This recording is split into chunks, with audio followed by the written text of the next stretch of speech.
Better get going because it's going to be a long one. God bless America. Hello, everybody. I am the Talk Radio Protege, and welcome back to the Protege program. Thank you for tuning in on this hump day. I hope that you enjoyed this video and leave a like and subscribe when we get to the end. Let me know what you think in the comments. Is most important to me. We come into the news cycle in a very explosive day, I'll say. The cover has been blown wide off. The tables have been just about completely turned. The script has just about been flipped. All of those other cliches and euphemisms that you could say to describe what has happened in the news cycle in regards to the Russia investigation. It has been blown into wide out into the open that the DNC and the Hillary Clinton campaign paid for the dossier that has become the basis for the investigation into Trump's ties to Trump's alleged ties rather to Russia. Not only that, but it appears that the FBI has been sitting on some information, has improperly handled some of this investigation, possibly even handled this investigation from an entirely political standpoint. So we're going to talk about all of that today. That's just the short version. For more details, please tune in to the rest of this video. So here we go. From the Seattle Times, Clinton campaign DNC helped pay for work on the dossier about Russia and Trump. The details that the Seattle Times lays out here is that the apparently money went directly from the DNC to the firm that hired Christopher Steele, the author of the dossier. And Hillary Clinton's campaign, through a lawyer by the name of Mark Elias, sent money to the firm that hired Christopher Steele. That firm was Fusion GPS. Their bank records were subpoenaed by a Republican congressman from California who is no friend to the Trump agenda and conservatism in general. But more on that later. So, skimming down through this, just offer you a reminder, the dossier is a compilation of stories that Mr. Steele put together, stories that are allegedly from Kremlin-tied agents and officials, stories about President Trump. Very few of these stories have been verified. Some of the information in the dossier has been verified. However, the most damaging stories have yet to be verified.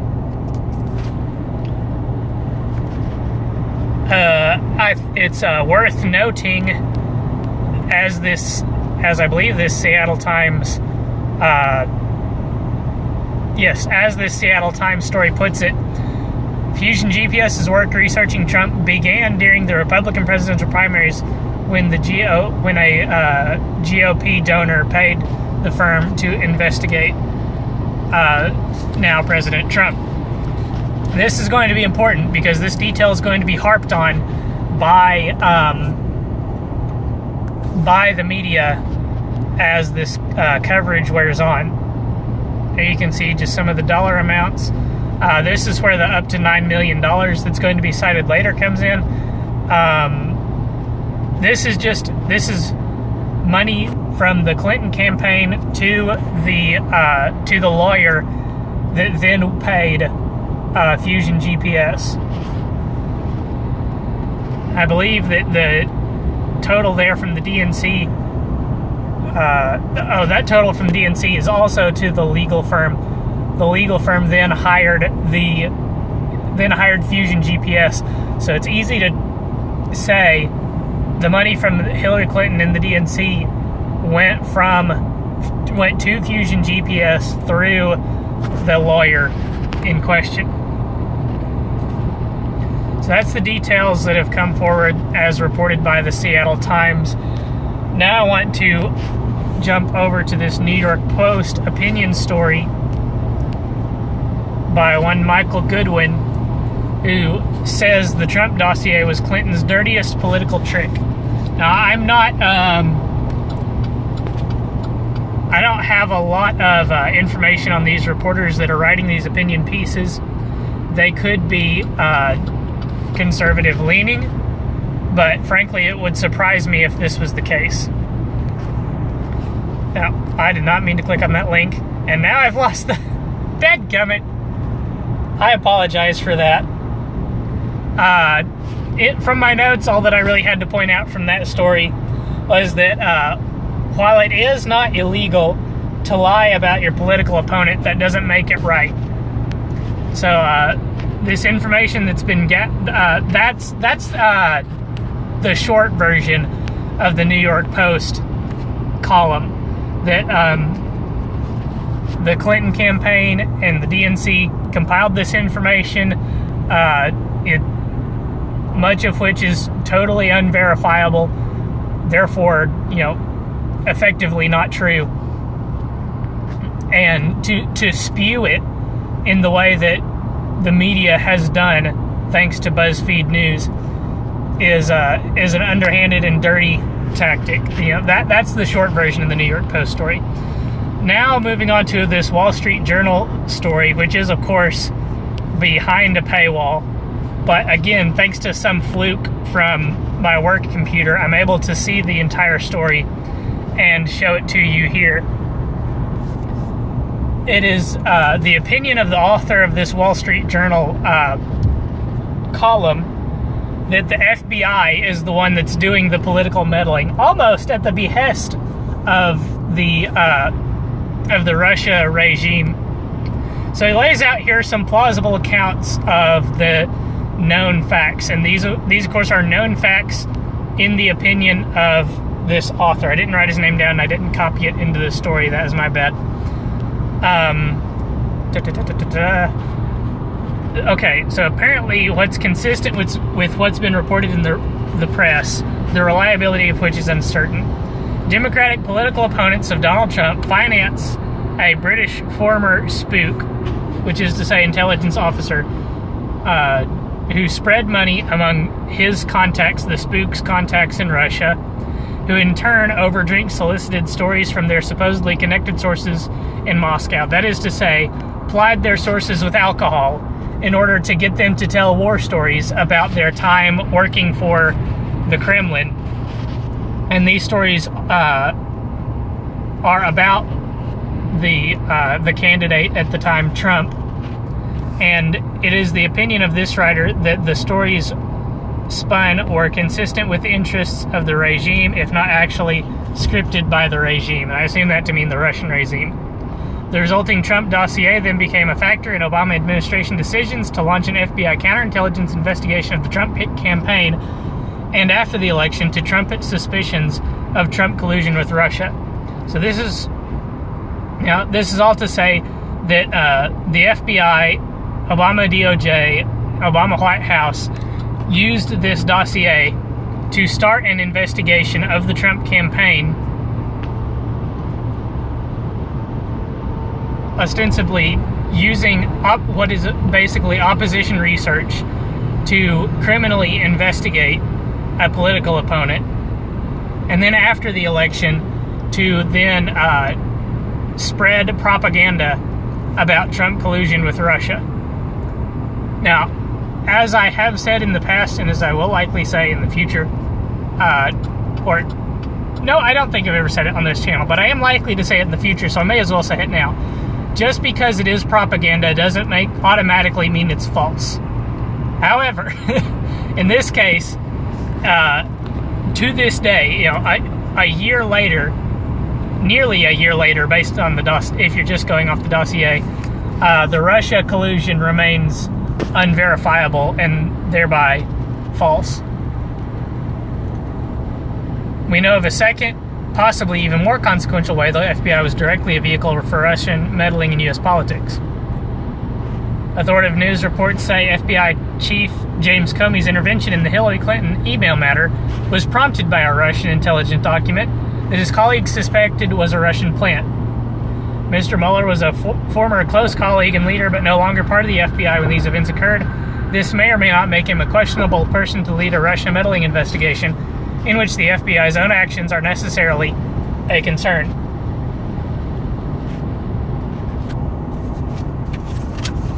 Just consulting my notes here. All right, moving ever swiftly onward. We don't want to get bogged down in this thing. Another story. Here's the Uranium One tie-in. The media is now beginning to take the Uranium One quote-unquote conspiracy theory seriously. Yeah. What did they call it when a conspiracy theory is vindicated? Just out of curiosity. After the Cold War, in its own interest, the U.S. wanted to build bridges to the Russian nuclear establishment.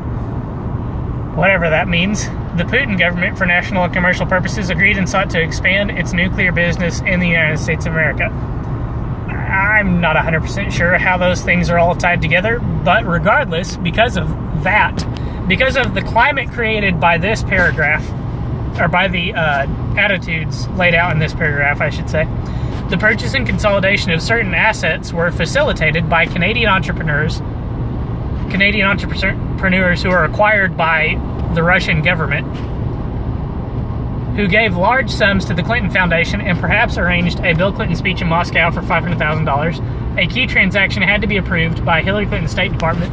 That is to say that the purchase and consolidation of United States assets, aka uranium, to be mined from the United States, were happening at the same time as the company that was purchasing and consolidating the uranium was giving money to the Clinton Foundation and was paying for Bill Clinton to go make a speech in Moscow. The transaction of the uranium by the Canadian entrepreneurs had to be approved by Hillary Clinton's State Department.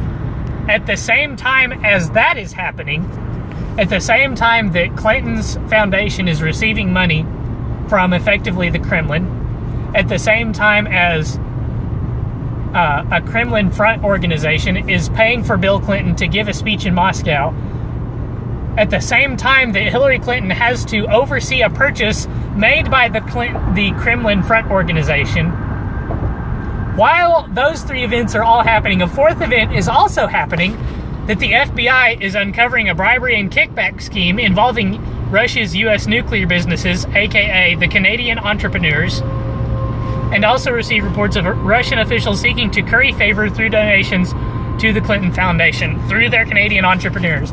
There's a massive bribery and kickback scheme designed to purchase massive amounts of uranium to be mined on United States soil that all has to be overseen by the Hillary Clinton State Department.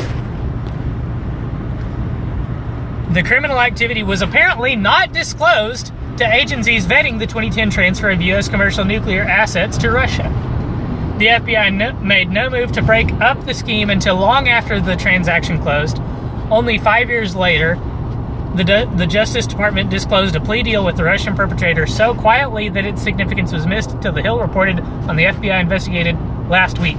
This is to say that there was Canadian entrepreneurs, a front organization for the Russian government, also were involved. So two entities involved: Canadian entrepreneurs being a front for number two, the Russian government; number three, Hillary Clinton State Department, which is to say number four, the Obama administration; number five, at this point it was Attorney General, what's his name? Can't remember his name off the top of my tongue.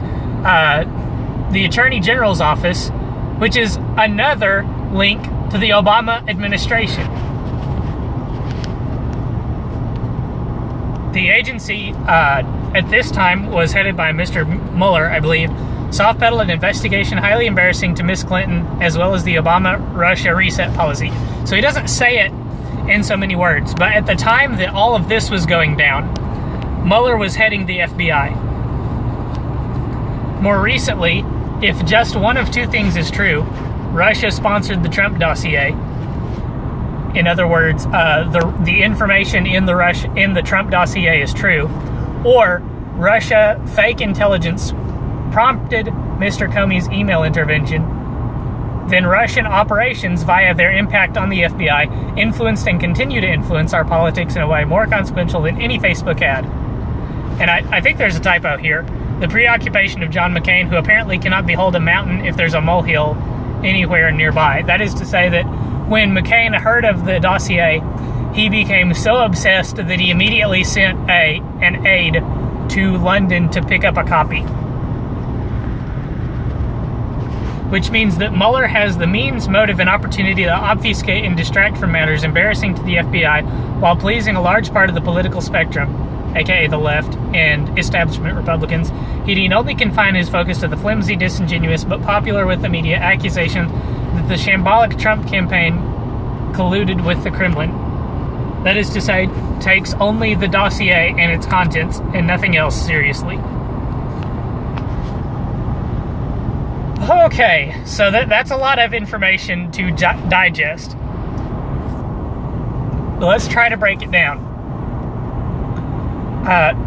Mueller, who was running the FBI in 2010, when the Uranium One deal was going down, handled an FBI investigation in a way that could be embarrassing. You know, in hindsight, why didn't the FBI work to try and break up this deal? Why didn't the FBI intervene in what appears to be bribery of the Hillary Clinton State Department? Now, this not only impugns the Clinton State Department and therefore Hillary Clinton herself, it also impugns the Obama administration,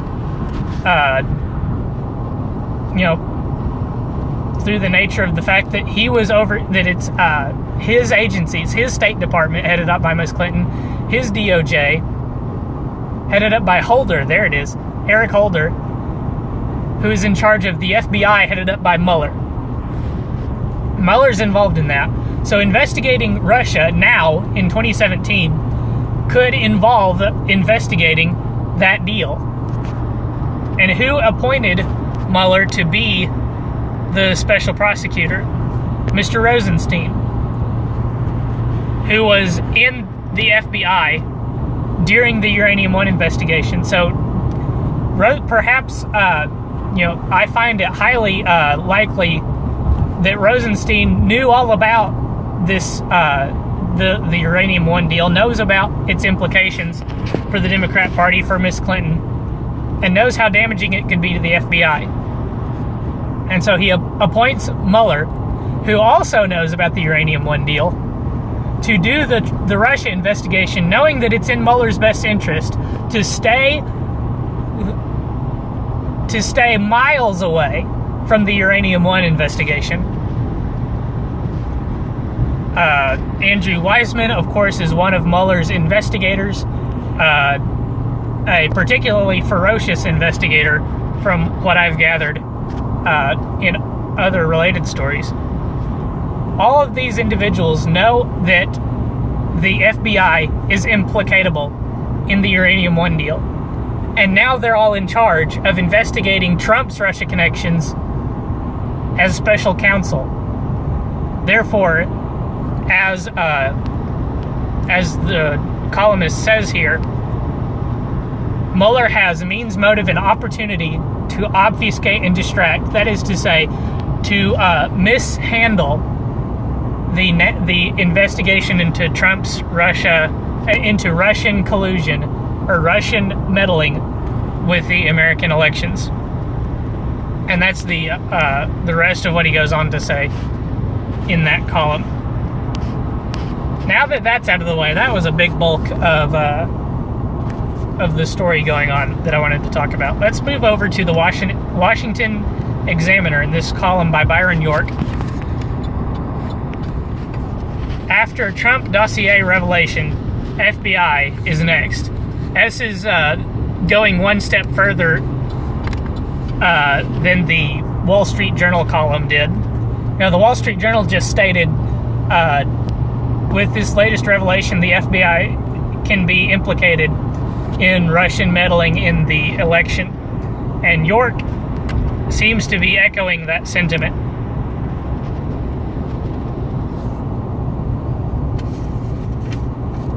In fact, he seems to me to be calling for investigation into the FBI. Now, one piece of information that I didn't know that I got from this story is that Representative Devin Nunes, chairman of the House Intelligence Committee, is who subpoenaed the bank records for Fusion GPS. And this prompted me to look into Mr. Nunes. I went to Conservative Review and looked up his conservative report card. He scores 49%, according to Conservative Review. So not much of a friend to the conservative movement, therefore is not a friend to much of the Trump agenda. And it's from this story that it puts exactly into words. In October 2016, that Christopher Steele was hired by Fusion GPS to compile the Trump dossier. This is after the GOP primaries is over, which would mean that this is after the GOP donor has stopped paying for Fusion GPS's services, investigative services into candidate Trump. This must be after he's been contracted by the DNC, or after Fusion GPS has been contracted by DNC and by the Clinton campaign.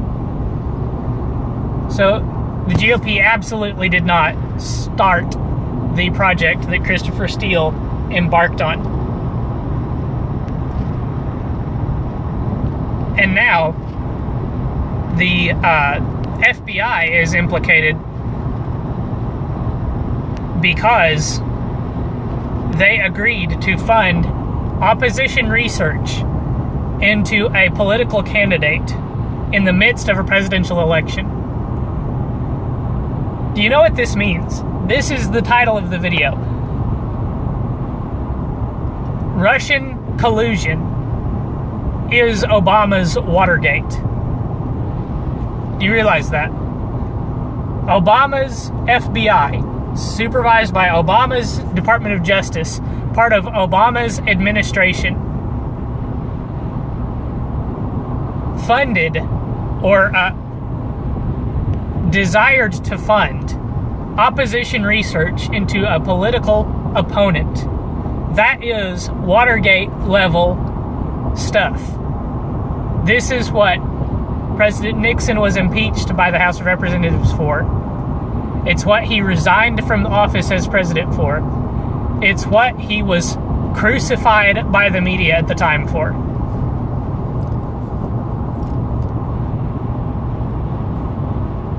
And I'm no expert in Watergate. You know, I haven't done a lot of research. From what I understand, to some degree, Nixon had perhaps some plausible deniability with the Watergate scandal, but it was Nixon's Department of Justice, his Attorney General. It was some political action committee, I think, that was being run by Nixon's ex-Attorney General that did the Watergate stuff. This is the same type of thing. We have Obama's FBI, run by Obama's FBI director, managed by Obama's Department of Justice, appointed by President Obama himself. You know, this is the kind of thing that a Republican president would be crucified and run out of office for.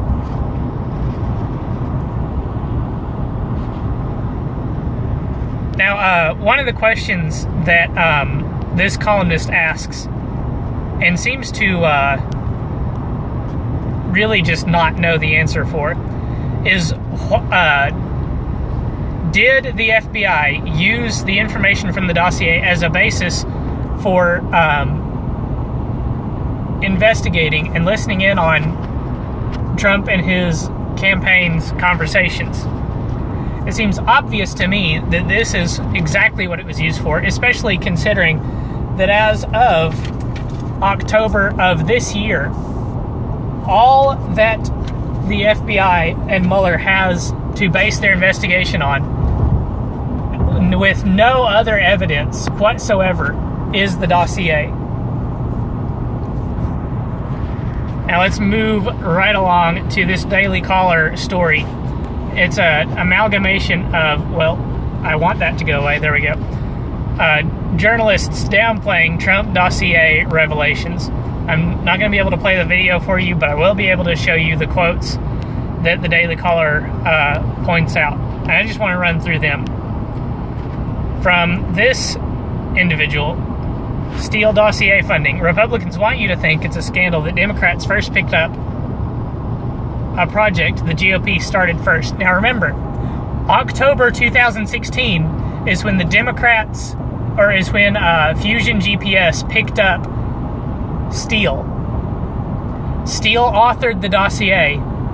Therefore, the Republicans did not fund Steele's authoring of the dossier. To my remembrance, the GOP primary ended in July of 2016, which means they have no fingerprints on the dossier whatsoever.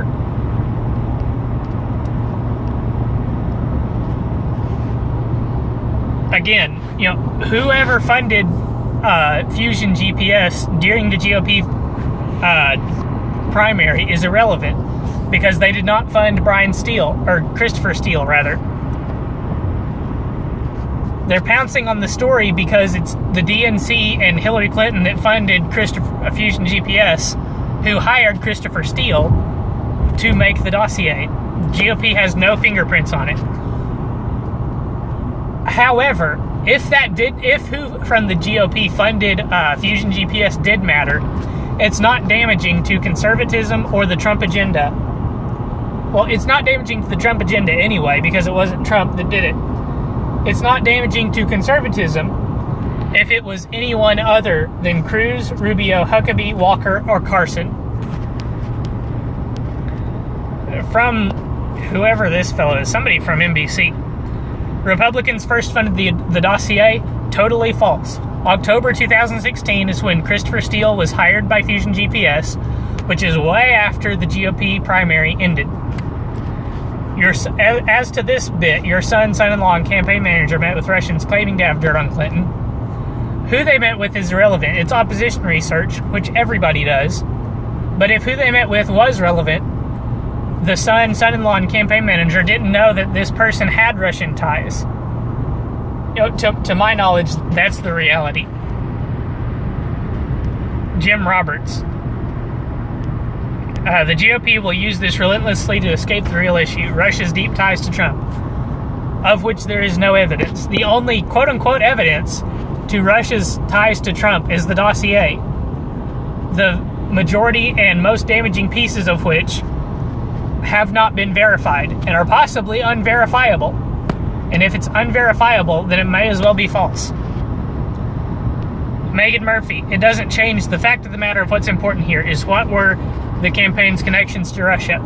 What were the campaign's connections to Russia? Well, we have no evidence to suggest that there are any ties or connections besides, again, the dossier, which many parts of which are unverifiable, some of which are verifiably false.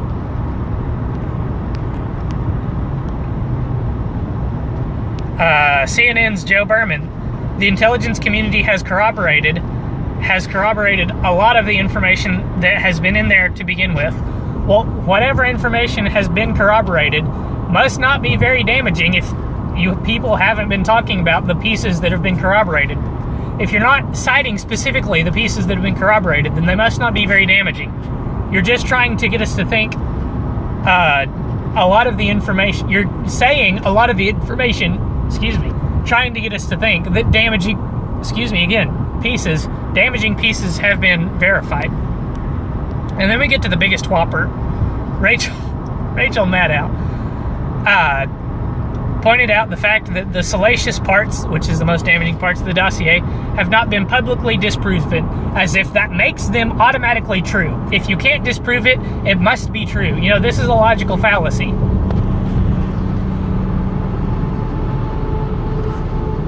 The onus is on the person making the claim to prove that their claim is true. The onus is on the accuser, not the defendant, to prove that the accusation is true, Rachel. Just in case you didn't know. If it hasn't been proven, then it may as well be false. It's legally false. If it hasn't been proven, it's legally false. Just because it hasn't been verifiable, just because it's not verifiably false, doesn't mean it is verifiably true. If it's not verifiably true, it's effectively false. That's the way the legal system works. The last piece to talk about here from Zero Hedge. Democrats distance themselves from Hillary. New DNC denies knowledge of Trump dossier funding. And I just wanted to touch on this for a moment, because I think, and InfoWars has published a story outlining the similar details. This is the precursor to Bill Clinton being crucified in the same nature as Harvey Weinstein. If the DNC is trying to distance themselves from Hillary Clinton and the formation of the dossier, not only does that point to the dossier's,